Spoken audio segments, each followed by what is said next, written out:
नमस्कार दोस्तों, कैसे हैं आप सब। कैसा चल रहा है आप लोगों का रूटीन, मॉर्निंग रूटीन और नाइट टाइम रूटीन के जो हमने नई हैबिट्स डेवलप करने सीखी थी इन 12 दिनों में। आशा करती हूँ आप लोगों ने वो सीखी होंगी और फॉलो भी कर रहे होंगे। अगर कोई भी परेशानी होती है तो कमेंट बॉक्स में जरूर लिख के पूछिएगा, मैं उनका जवाब देने की पूरी कोशिश करूंगी। अगर आपको ध्यान नहीं आ रहा तो एक क्विक रिकैप ले लेते हैं। Shine your sink, dress to shoes, website visit, फिर उसके बाद टैग्स लगाना, फिर अपने आप को 15 मिनट देना, फिर हॉटस्पॉट आइडेंटिफाई करना और उसको 2 मिनट का टाइमर लगाकर हमें क्लियर करना है। फिर एक रात पहले ही अगले दिन की तैयारी करना। फिर हमने कंट्रोल जर्नल लिखना सीखा था। उसके बाद 5 मिनट का हमें टाइमर लगाकर एक रूम रेस्क्यू करना था। किसी भी रूम में जाकर फटाफट 5 मिनट में हमें उसको साफ करना था। उसके बाद 15 मिनट का टाइमर लगाकर हमें कोई सा भी रूम डीक्लटर करना था। रूम या कोई स्पेसिफिक एरिया ले सकते हैं, उसको डीक्लटर करना था। वहां पर हमारा मुख्य उद्देश्य वहां का डीक्लटरिंग है, मतलब एक्स्ट्रा सामान हटाना है।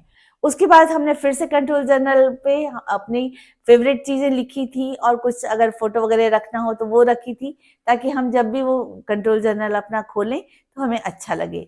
और 12वें दिन हमने ये सीखा था कि हमें अपना मेल बॉक्स भी टाइम टाइम पर क्लियर करते रहना है, ताकि वहां पर भी थोड़ी प्रॉपर स्पेस रहे। अगर कोई मेल्स जरूरी आने वाले हों तो कम से कम उनको आने की जगह रहे। तो इस तरह से ये हमारे 12 दिन के सारे चैलेंज थे। आज हम आ गए 13वें दिन पर। 13वें दिन हम अपने कुछ जोन्स के बारे में सीखेंगे। तो इसमें हमें करना ये है कि हमें पूरे घर को 4 भागों में डिवाइड कर देना है।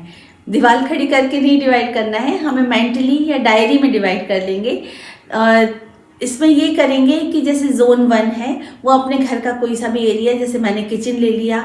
जोन 2 अपना कोई लिविंग रूम, बेडरूम या डाइनिंग रूम, इन सबको क्लब करके इस तरह से ले लिया। तीसरा अपना कोई 1 बेडरूम या 2 बेडरूम ले लिए। और चौथा स्टोर रूम या आंगन वगैरह अगर आपके घर में कोई हो तो आपके घर के स्ट्रक्चर के हिसाब से आप पूरे घर को 4 बराबर भागों में डिवाइड कर दीजिए।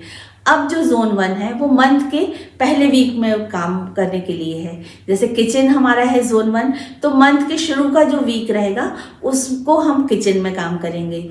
और जो दूसरा वीक रहेगा वो जोन 2 के लिए, जो तीसरा रहेगा वो जोन 3 के लिए, और जो 4th जोन है वो वीक 4 के लिए। तो इस तरह से 28 दिन के लिए बराबर काम हो गया हमारा। जो बचा हुआ वो 1-2 दिन जो मंथ के एंड में है, या आप पूरे काम हो गए तो 2-1 दिन रिलैक्स भी कर सकते हैं। तो इस तरह से हम पूरे घर को पूरे महीने में थोड़ा थोड़ा करके काम करेंगे तो सारे काम भी हो जाएंगे। हर कोना हमारा टच में रहेगा, हम देखते जाएंगे कि वहाँ पर क्या काम है।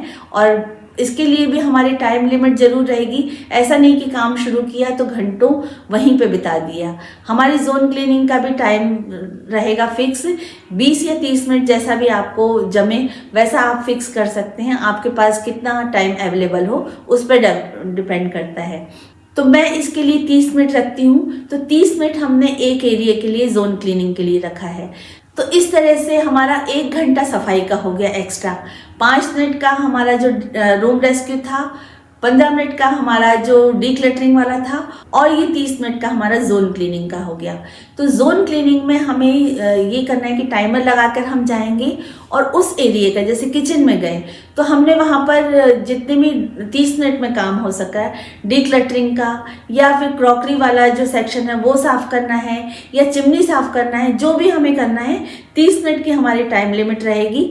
और फिर 30 मिनट में जो जहाँ पर ख़त्म हो गया वहाँ पर हमें काम अपना स्टॉप कर देना है।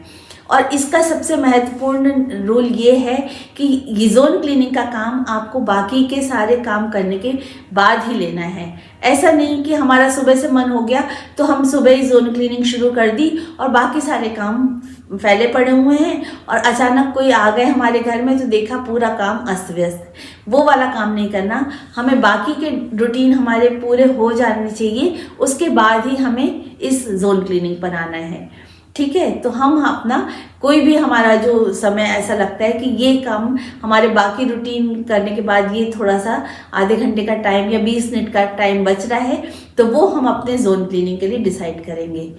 तो मैं अधिकतर ये दोपहर में लेती हूँ। क्योंकि मैं हाउस वाइफ हूँ, मेरे लिए बेनिफिट है कि मैं घर पे हूँ, तो मैं दोपहर में कर लेती हूँ।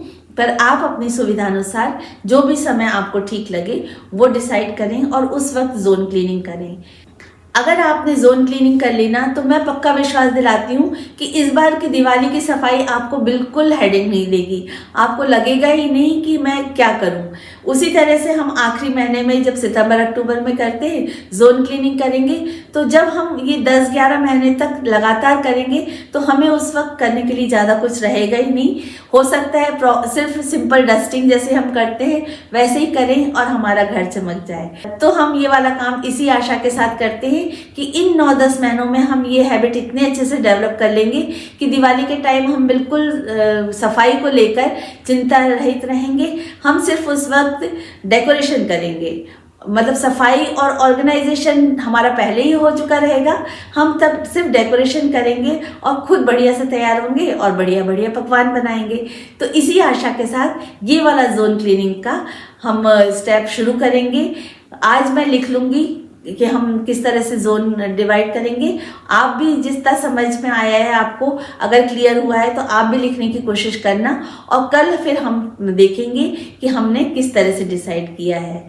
तो आज का वीडियो फिर इतना ही। अब अपनी दोस्त संगीता सेठोके को इजाज़त दीजिए। कल के वीडियो में फिर मिलेंगे, ये जोन क्लीनिंग वाला जो डिस्ट्रीब्यूशन करेंगे वो लेकर और नया चैलेंज लेकर। तो तब तक के लिए धन्यवाद। जय श्री कृष्णा।